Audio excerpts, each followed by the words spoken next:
All right, world economics. Dear Billy Brain Juice, your constant ranting on the U.S. and world banking system is about to get into I told you so territory.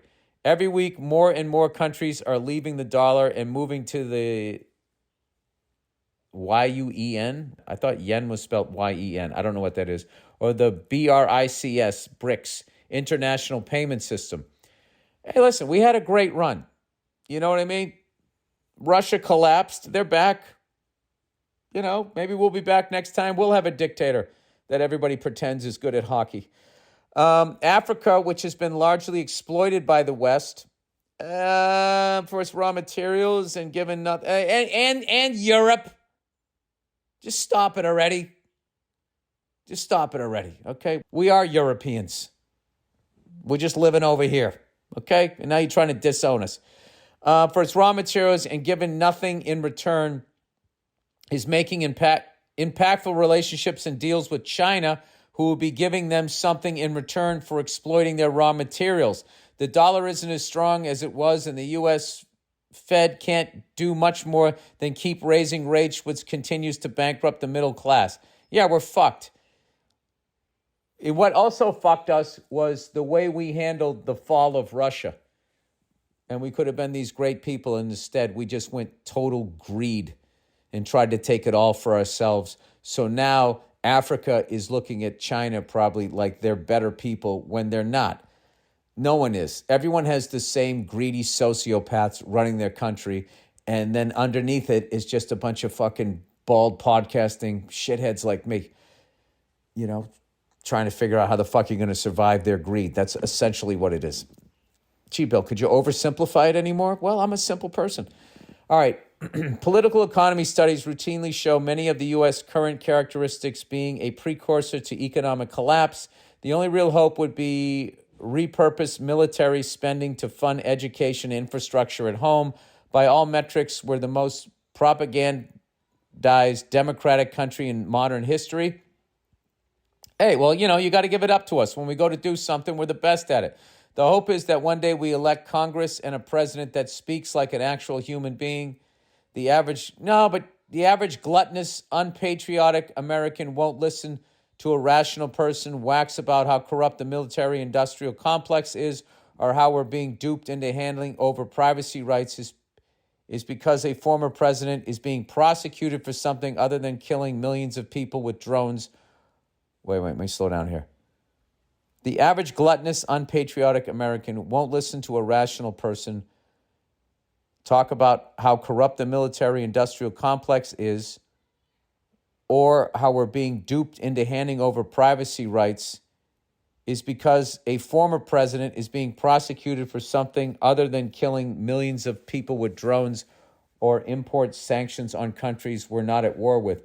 Yeah, and you could do that with everyone back to Bill Clinton. They're all fucking guilty of that.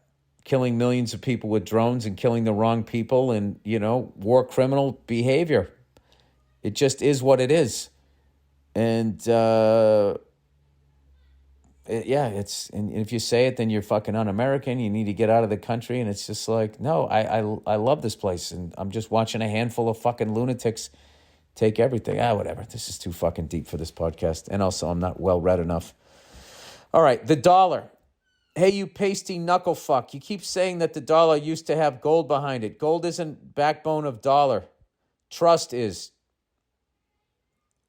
Okay, first of all, are you Russian? This is a Russian bot.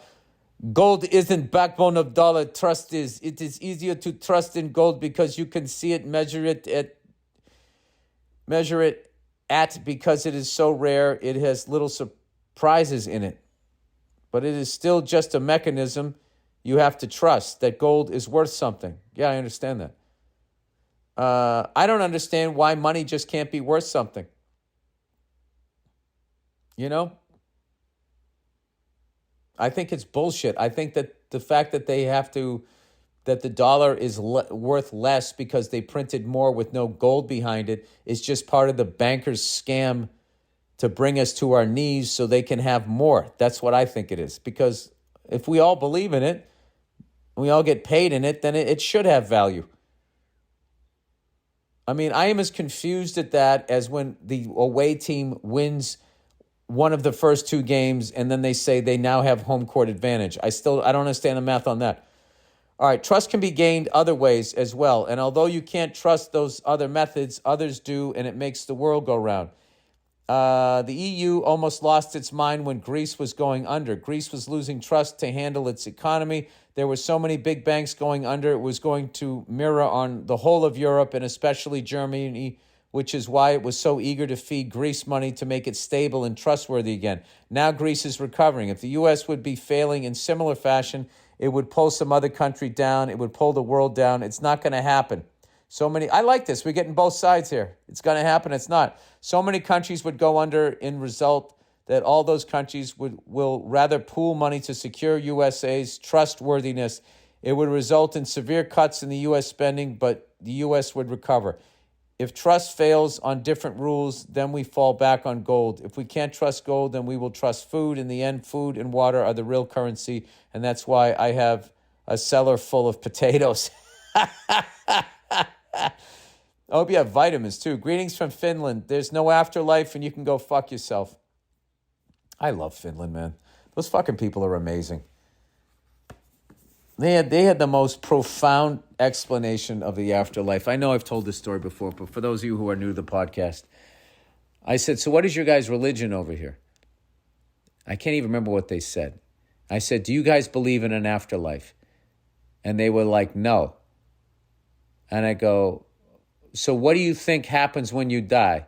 And then this guy in the crowd just goes, do you remember what it was like before you were born? And I go, no. And he goes, it's like that. And then they all laughed at me.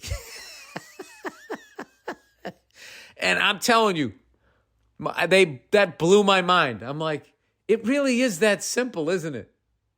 There's really nothing to be afraid of. You're just gone. That's it.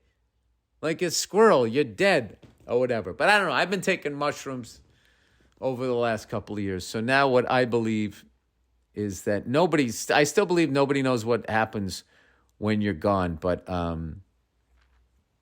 my wife and her energy makes me believe in not a higher power. I just believe that I don't know, there is something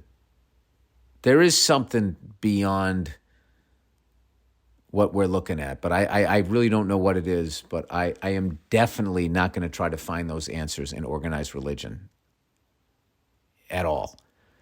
But I will listen to any individual. I will listen to their theory from beginning to end. But I'm not going to listen to people that profit off of it. All right, that's it, everybody. That is the podcast. Go fuck yourselves. Thank you for the emails. Emails were really interesting this week, and